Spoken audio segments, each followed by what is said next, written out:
Hi guys, so for today's mini vlog, panibagong araw, panibagong ganap na naman na nangyari sa buong maghapon. Just keep on watching! Kinaumagahan nga ay naka-single file lang kami dito dahil may darating nga na bisita. Isa nga itong malaking opportunity para sa aming graduating na seafarer. At fast forward nga natapos na yung meeting kaya nandito na kami sa bahay nila Sir Gavin. And I am very thankful nga kala Sir Gavin dahil pinapagamit to sa amin nila Kalo kapag may gagawin kami mga projects and assignments. Dito na nga lang kami magbibideo nila Ketli at nila Kalo para sa aming mga assignment dahil tahimik nga dito. At ayan nga si Kalo, sobrang solid nga yan. Since first year college kami, sobrang solid yan, di nagbabago. Ewan ko ba sa taong yan, sobrang bait. Baka Kalo yan.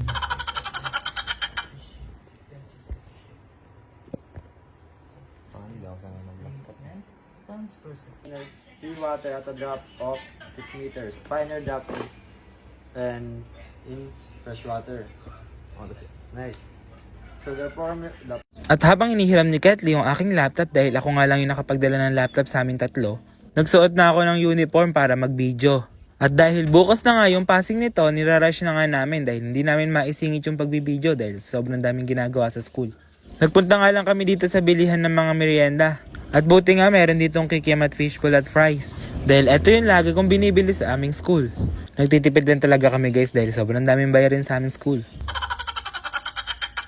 At pinahawa ko nga lang sa tropa ko yung inumin na yan dahil ako nga yung magdadrive. At sobrang dami nga nang binili namin. Nag-isang supot dahil mo nga doon kami na malengke.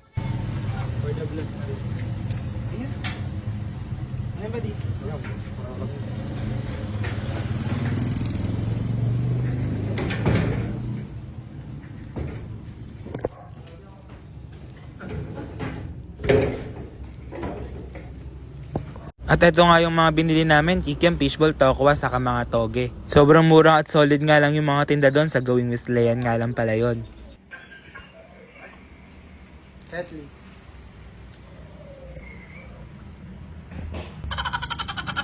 At ubos na nga po namin ang aming kinain.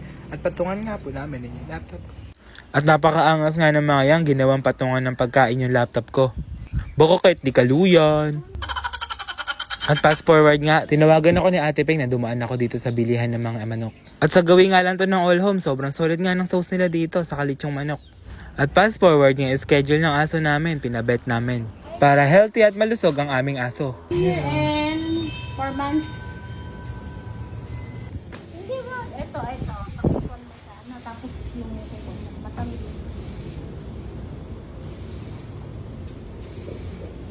Ito po, pinakalbo niyo po na. Oo. At pina-face trim na nga namin siya at natapos na nga ito. At every time nga na nagpupunta kaming vet, ayaw na ayaw ng aso namin dyan dahil natatakot nga siya dahil every time na pupunta siya dyan, tinutusukan siya. At napaka-cute nga niyan, sobrang tahimik lang at sobrang bait. Kasama ko nga lang dyan si Ate Peng na magpatusok sa aming aso. Thank you for watching!